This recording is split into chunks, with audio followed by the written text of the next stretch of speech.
Assalamualaikum warahmatullahi wabarakatuh. Kula Endarwati, mahasiswi PPG dalam jabatan Angkatan Kalih, jurusan Pendidikan Bahasa dan Sastra Jawa, Universitas Negeri Semarang, dinten menika Senin 23 November 2022 badhe nindakaken ujian kinerja pembelajaran daring lumantar Google Meet.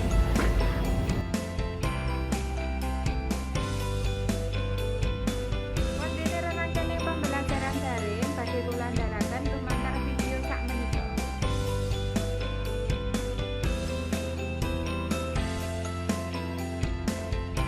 Siswa kelas 12 IPA sampun join sedaya nggih menika? Wonten 11 siswa? Sampun, Bu. Nggih, sampun. Kula wiwiti. Assalamualaikum warahmatullahi wabarakatuh. Waalaikumsalam warahmatullahi wabarakatuh. Sugeng enjing para siswa sedaya kados pundi pawartosipun? Sedaya sehat nggih? Alhamdulillah. Nggih. Alhamdulillah. Mugi-mugi sedaya siswa kelas 12 IPA tansah pinaringan sehat, saged derek pasinaon daring kanthi lancar. Amin. Ampun kesupen tetap jagi kesehatan, manut aturan pemerintah, selalu cuci tangan, pakai masker, jaga jarak, lan boten sah dolan-dolan riyen nggih. Ngoten Mas, Mbak, paham? Nggih, Bu. Paham, Bu. Nggih. Kangge miwiti pasinaon, monggo ndedonga sesarengan, nyuwun tulung Mbak Nita dipimpin donga, monggo Mbak Nita. Donga kawiwitan sumangga. Cekap. Nggih, matur nuwun Mbak Nita. Swantenipun Bu Endar kepireng sedaya nggih, Mas, Mbak? Kepireng, Bu. Kepirang, Bu. Nggih, jaringan para Kepireng, Bu. nggih. Jaringan para siswa saya sedaya menika. Alhamdulillah, Alhamdulillah, Bu. saya, Bu. Nggih, alhamdulillah sae. Kangge pepanggihan Google Meet menika, sakmangke menawi Bu Endar nembe nerangaken materi, nyuwun tulung sedaya dipun mute riyen nggih. Supados mboten wonten swanten-swanten sanes ingkang ganggu. Lajeng kangge kamera monggo sedaya dipun onaken supados sakmangke Bu Endar saged ningali pasuryane mas-mase kalian mbak-mbake. Nggih, Bu. Nggih, Bu. Kangge link presensi sampun Bu Endar kenton wonten ing WhatsApp grup kelas, mangke saged dipun pirsani piyambak-piyambak. Menika linkipun saged dipun tingali nggih Mas Mbak. Saged. Nggih. Kangge pepanggihan pungkasan menika sakmangke Bu Endar arep menehi hadiah. Ning ana syarate nggih Mas Mbak. Dadi sapa sing paling aktif saksuwene pembelajaran, mangke tak wenehi voucher makan gratis wonten ing Depedan Cafe. Bu Endar wonten 3 voucher. Nggih, wis pokoke engko sing paling aktif dhewe tak wenehi voucher makan gratis ana Depedan Cafe. Kangge pasinaon dinten menika, monggo sakmangke sareng-sareng nyinau aksara Jawa, khususipun babagan aksara swara. Alah Bu, wis modern ngene kok isih sinau aksara Jawa to Bu? Ampun salah nggih Mas Mbak. Aksara Jawa ki malah wis kawentar tekan negara manca. Akeh wong-wong manca sing padha sinau babagan aksara Jawa lho malahan. Malah saiki wis ana uga aplikasi aksara Jawa sing ana ning nggon HP. Engko gawe status nganggo aksara Jawa. Kanca-kancane sing do nonton statuse dadi nggumun. Wah, statusnya Mbak Monica apik ya nganggo aksara Jawa. Piye to kae carane? Wah, terus dadi ajar nyinau aksara Jawa. Dadi ora sah isin nggih Mas Mbak. Malah aksara Jawa ki luwih keren daripada aksara liyane. Lak ngoten to? Nggih, Bu. Nggih, Bu. Tetap semangat nderek piwucalan daring nggih Mas Mbak. Nggih. Nggih, Bu. Sedhela meneh ulangan akhir semester, monggo sami dipun siapaken sedaya materinipun. Kala wingi Bu Endar sampun ngentun modul wonten ing grup WhatsApp kelas. Sedaya siswa kelas 12 IPA sampun sami maca dereng. Sampun, Bu. Kira-kira modul sing dikirim Bu Endar kuwi isine babakan apa? Aksara Jawa, Suara-suara Bu. Leres babagan aksara Jawa khususipun panyeratan aksara swara. Berarti kabeh wis do maca. Dadi dina iki mas-mase karo mbak-mbak engko sinau babagan aksara swara. Wondene kompetensi dasar kalian tujuanipun menika menganalisis kaidah penulisan aksara Jawa yang mengintegrasikan aksara swara. Lajeng membuat kalimat 2 paragraf menggunakan aksara Jawa yang mengintegrasikan aksara swara. Wondene tujuan utawi ancas pembelajaran setelah mempelajari kaidah penulisan aksara Jawa, peserta didik dapat membuat 2 paragraf dengan aksara Jawa yang mengintegrasikan aksara swara secara baik, benar, dan tepat. Dadi engko mas-mase karo mbak-mbake kudu iso nulis 2 paragraf nggunakake aksara Jawa. Nggo apa ta, Bu? Dadak sinau aksara Jawa bareng. Nah, supaya awake dhewe iso maca karo nulis aksara Jawa. Nek wis iso maca karo nulis aksara Jawa, awake dhewe iso nyinau naskah-naskah Jawa sing tulisane nganggo aksara Jawa sing akeh manfaate. Lah sesuk nek Bu Endar menehi pengumuman nganggo tulisan aksara Jawa, lak para siswa langsung iso maca, langsung iso ngerti isine pengumuman, rasah dadak takon tanggane. Tak nggih ngoten tau Mas, Mbak? Nggih, kula lajengaken malih. Wingi nalika kelas 10 karo kelas 11, Bu Endar rak wis akeh banget ngajari carane maca karo nulis aksara Jawa. Coba sih kelingan apa ora? Coba saiki tak takoni, aksara H ki wujude kaya ngapa? ngeten iki, Bu. Aksara H, nggih Mbak Reni leres, Mas Radik leres. Nggih, Mbak Erma leres, Mbak Dian nggih leres, Mbak Nita leres. Terus coba saiki aksara L ki kaya ngapa? Yo. Nggih, leres Mbak Anissa. Nggih, Mbak Nita leres. Aksara H karo aksara L berarti isih kelingan. Coba saiki sandangan. Sandangan wit nyen kuwi wujude kaya ngapa? Yo. Sekalingan boten. Oh iya, Mbak Nita. Yo, nggih leres. Sandangan wit nyen kuwi kanggo nulis aksara apa to, Mbak? Aksara amati Bu. Nggih, leres Mas Radik aksara hamati.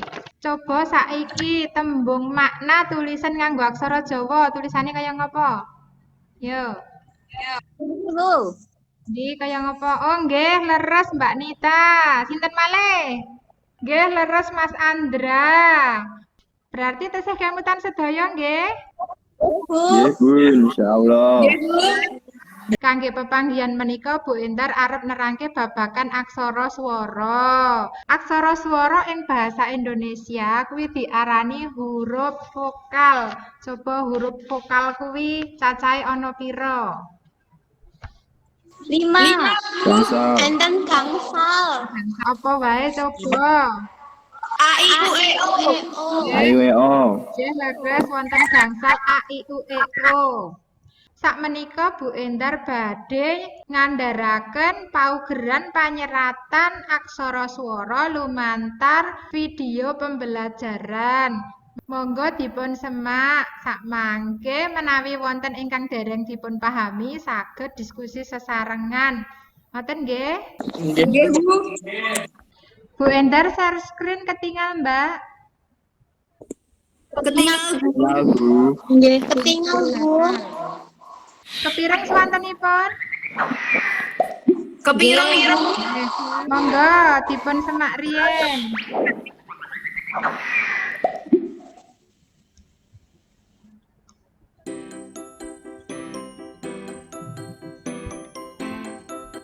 Pasinaon basa Jawa kelas 12 semester gasal. babagan aksara Jawa, khususipun aksara swara. Wondene pasinaon ingkang badhe dipun sinau menika nggadhahi kompetensi dasar 3 gangsal menganalisis kaidah penulisan aksara Jawa yang mengintegrasikan aksara swara. 1 gangsal membuat kalimat 2 paragraf menggunakan aksara Jawa yang mengintegrasikan aksara swara. Wondene tujuan utawi ancas pembelajaran. Setelah mempelajari kaidah-kaidah penulisan aksara Jawa, peserta didik dapat membuat atau menuliskan 2 paragraf dengan aksara Jawa yang mengintegrasikan aksara swara secara baik, benar, dan tepat. Aksara Jawa menika aksara kang digunakake ana ing tlatah Jawa, khususipun Jawa Tengah, Jawa Timur, lan Yogyakarta. Jinis-jinise aksara Jawa menika wonten aksara caraan ingkang cacahipun wonten 2 dasa, wonten aksara pasangan, wonten aksara sandangan, wonten aksara murda, wonten aksara rekan, wonten aksara swara, ugi wonten angka Jawa. Nggih, tesih kemutan nggih. Ingkang badhe dipun sinau menika aksara swara. Aksara swara ing basa Indonesia diarani huruf vokal. Aksara swara yaiku salah sawijining aksara ing aksara Jawa kang digunakake kanggo nulis unine swara A, I, U, E, lan O. Sejatine aksara swara iku namung ana 5, yaiku A, I, U, E, O. Ananging aksara pa cereg lan aksara ngolelet iku kalebu aksara swara. Mulane banjur ana sing ngarani menawa cacahe aksara swara iku ana 7. Bab iku selaras karo kawruh sangkalan. Tembung swara dianggep duwe watak wilangan 7. Wondene wujude aksara swara menika wonten aksara A kados menika, wonten aksara I kados menika, wonten aksara U, wonten aksara E, wonten ugi aksara O. Gunane aksara swara menika ingkang sepisanan kanggo nulis aksara wiwitan ing tembung kang asale saka basa manca utawi istilah serapan saka basa manca. Kangge nulis jeneng papan panggonan, jenenge pawongan, jeneng wulan utawa sasi, jeneng instansi lan sapanunggalanipun. Wondene paugeran panulisan aksara swara ingkang sepisanan, aksara swara kanggo nulis aksara wiwitan ing tetembungan kang asale saka basa manca utawa istilah serapan saka basa manca. Tuladha panulisane, umpaminipun badhe nyerat tembung Eropa. Aksara E menika ngginakaken aksara swara. Lajeng aksara Ra dipun paringi taling tarung. Lajeng aksara Pa menika uninipun Eropa. Dados aksara E kedah ngginakaken aksara swara. Lajeng umpaminipun badhe nyerat tembung Oktober. Aksara O menika dipun serat ngginakaken aksara swara. Aksara O. Lajeng aksara Ka diparingi pasangan ta, diparingi taling tarung, menika uninipun okta. Lajeng aksara Ba dipun paringi sandangan pepet kaliyan sandangan layar, uninipun Oktober. Umpaminipun malih badhe nyerat Alkitab. Aksara A menika ngginakaken aksara swara.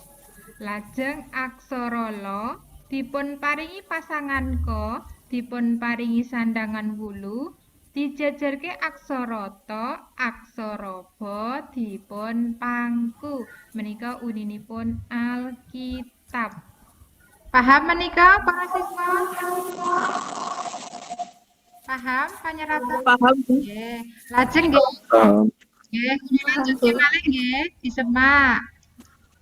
Dados tembung Éropah menika nuduhaken papan panggenan. Tembung Oktober menika nuduhaken sasi utawi wulan. Lajeng Alkitab menika nuduhaken istilah serapan saking basa Arab. Ingkang angka kalih menika aksara swara ora kena dadi pasangan. Menawa dumunung ana ing sakmburine wanda sigek, aksara sigeging wanda iku kudu dipangku.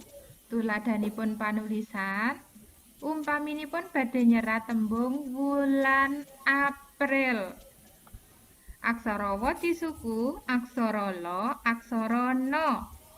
Supaya aksara na diwaca mati, boten pareng diparingi sandangan ha, ananging kedah dipangku. Amargi sakngajengipun tembung wulan menika wonten tembung ingkang kedah dipunserat ngginakaken aksara swara. Kangge tembung April dipunserat ngginakaken aksara swara A. Lajeng aksara pa dipunparingi cakra lan diparingi sandangan wulu. Kalajengaken aksara la dipun pangku menika uninipun wulan April. Umpaminipun malih badhe nyerat gadis India. Aksara ga, aksara da diparingi. Ayo, Mas Radik ngantuk Mas Radik. Disemak nggih. Nggih, Bu. Paringi sandangan wulu, lajeng aksara sa dipangku. Tembung India ngginakaken aksara swara I. Lajeng aksara na diparingi pasangan da lan sandangan wulu lan aksara ya. Menika uninipun gadis India. Ingkang angka 3 menika aksara swara iku ora kena diterapi sandangan swara. Ananging kena diwenehi sandangan panyigek wanda. Wondene tuladha panulisan, umpaminipun badhe nyerat tembung Ahmad. Ahmad menika jeneng pawongan. Dados kedah dipun serat ngginakaken aksara swara A. Lajeng dipun paringi sandangan weknyan amargi aksara H menika dipun waca mati. Lajeng aksara Ma lan aksara Da dipangku uninipun Ahmad. Dados aksara swara menika angsal diparingi sandangan panyigek wanda. Menika sandangan weknyan panyigek wanda kangge nyerat aksara H. Umpaminipun malih badhe nyerat tembung Orlando. Aksara swara O diparingi sandangan layar, lajeng aksara La, aksara Na diparingi pasangan Da lan diparingi sandangan taling tarung. Menika uninipun Orlando. Dados aksara swara O diparingi sandangan layar, uninipun Or. Umpaminipun malih badhe nyerat tembung Inggris. Aksara I dipun serat ngginakaken aksara swara, lajeng dipun paringi sandangan cecek, uninipun ing.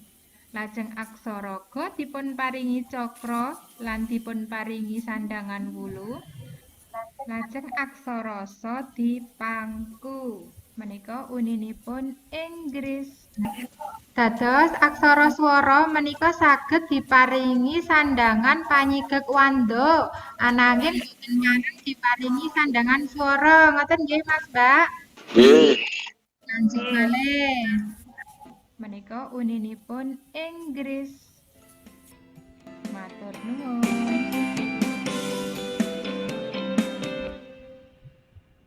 Menika kala wau andharan paugeran panyeratan aksara swara. Dadi aksara swara kuwi mau gunane kanggo nulis huruf kapital tetembungan kang asale saka basa Monja utawi tembung serapan. Ngoten nggih. Nggih. Monggo wonten ingkang dereng paham, wonten ingkang badhe nyuwun pirsa monggo. Kula Bu, Nggih monggo Mbak Nita. badhe nyuwun pirsa, aksara swara ora kena diwenehi sandangan swara. Kening napa nggih Bu? Aksara swara ora kena diwenehi sandangan swara. Kenapa mau? Wonten ingkang saged mangsuli pitakenanipun Mbak Nita? Kula Bu, Nggih monggo Mbak Puji. aksara swara mboten saged diparingi sandangan swara amargi aksara swara menika sejatinipun sandangan swara.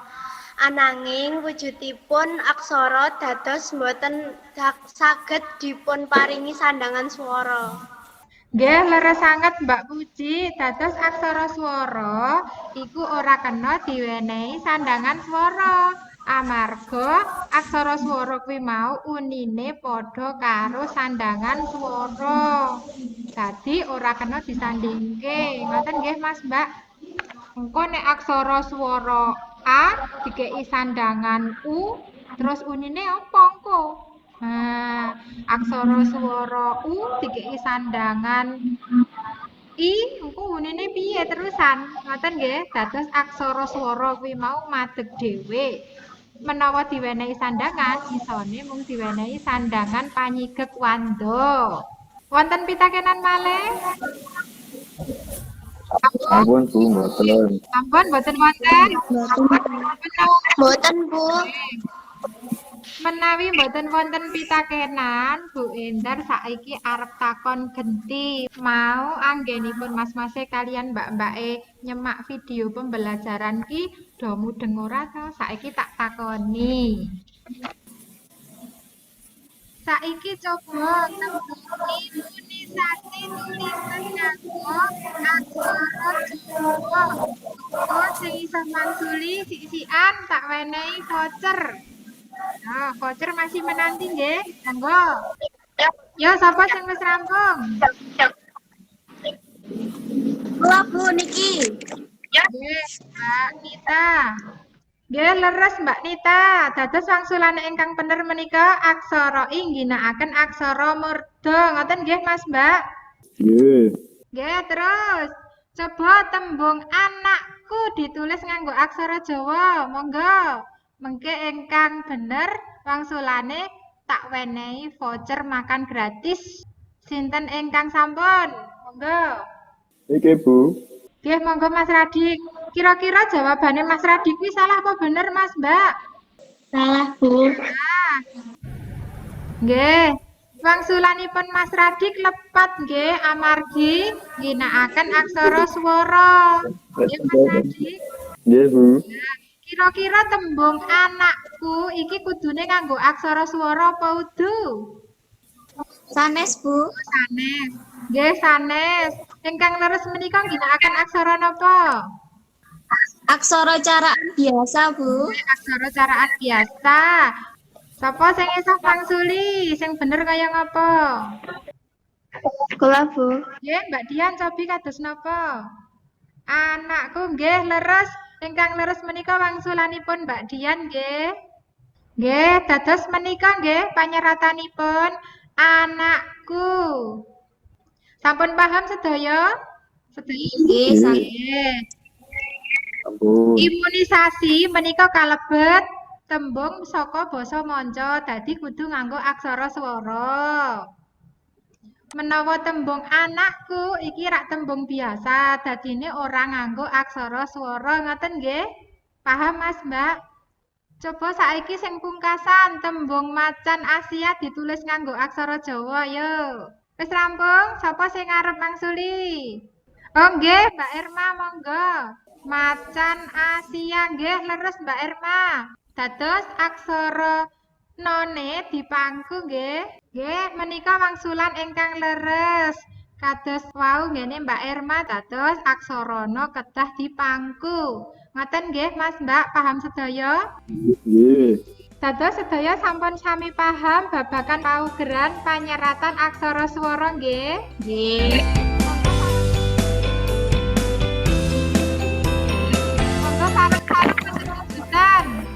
Sinten ingkang badhe paring dudutan mangke voucher? Yo.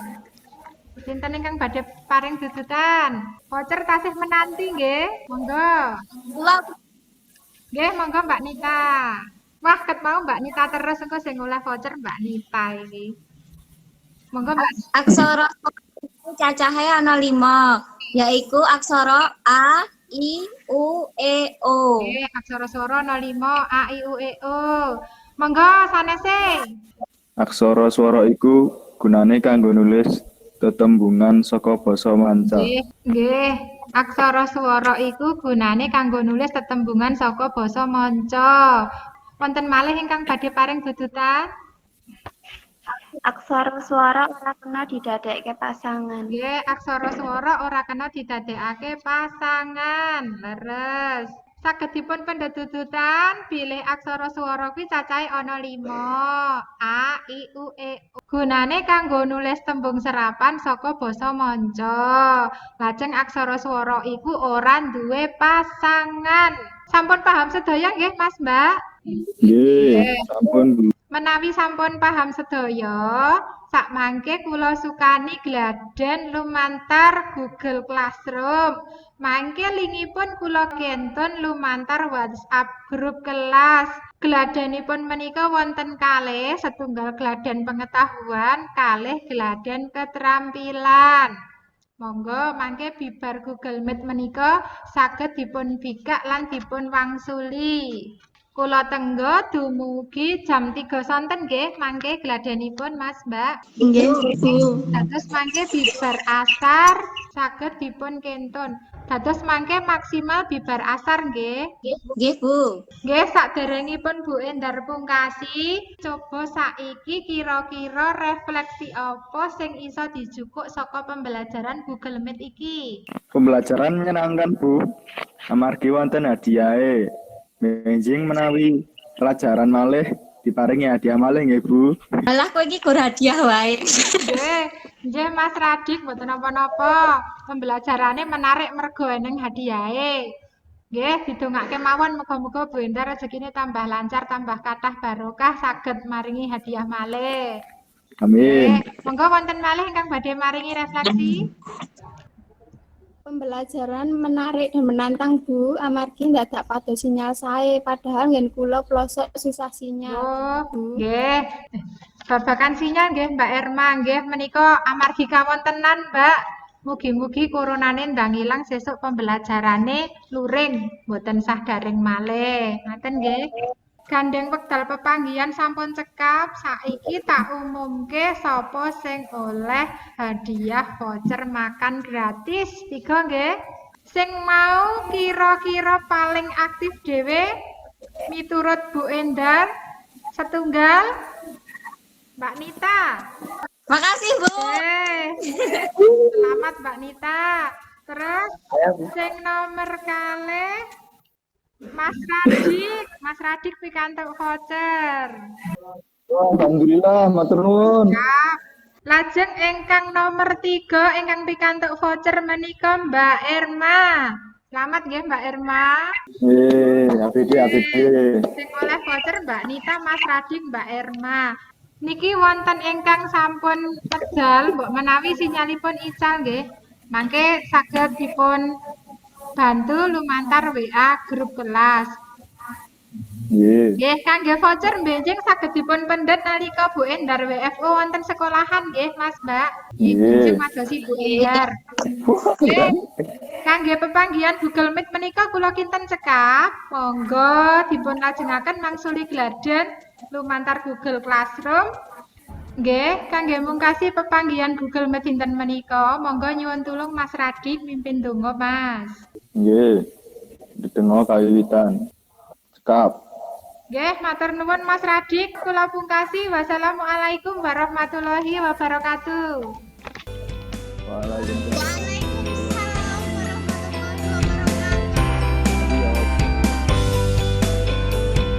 Menika kala wau video rerangkening pembelajaran daring ujian kinerja ingkang sampun kula andharaken. Matur nuwun. Wassalamualaikum warahmatullahi wabarakatuh.